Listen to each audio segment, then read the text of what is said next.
বিসমিল্লাহির রহমানির রহিম। আসসালামু আলাইকুম এভরিওয়ান। আজকে রান্না করবো যে মজার গরুর মাংস। গরুর মাংস দিয়ে যে বড় বড় আলু দিয়ে ঝোল করবো। চলেন রান্না করি। এই পানি পড়ে গেছে।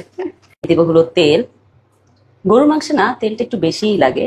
আমি হলো এখানে 2 কাপের মতো হলো তেল দিয়ে দিব, যেহেতু আমার মশলাটা কষাইতে হবে সেই জন্য। আর এখানে আছে পেঁয়াজ, তো দিয়ে দিব হলো পেঁয়াজ। একটু ভালো করে নাড়াচাড়া করে ভেজে নিব হালকা লাল করে। এখানে সব মশলাগুলো আছে, আমি সব মশলাগুলো দিয়ে দিব। আমি পরিমাণ মতো সব মশলাগুলো নিয়ে দিচ্ছিলাম, লং এলাচ তেজপাতা দিয়ে একটু হালকা করে ভেজে নিব।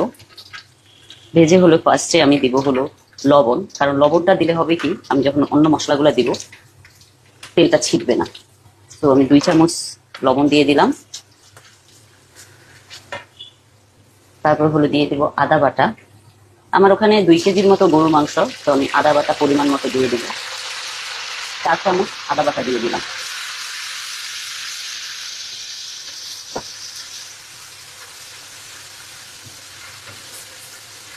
আদাটা কষানো হয়ে গিয়েছে,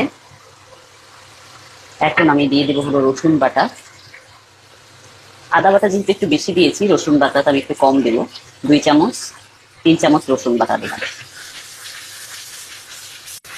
এক্ষেত্রে কষানোর পরে আমি হলো একটু পানি ইউজ করবো, যেন মশলাটা আর একটু ভালো করে পানি দিয়ে কষাইতে পারি। আমার মশলাটা ভালো করে কষে গিয়েছে, তো এখন আমি দিব হলুদের গুঁড়া 1 চামচ 2 চামচ দিয়ে হলো ভালো করে মিক্স করে নিব মশলার সাথে।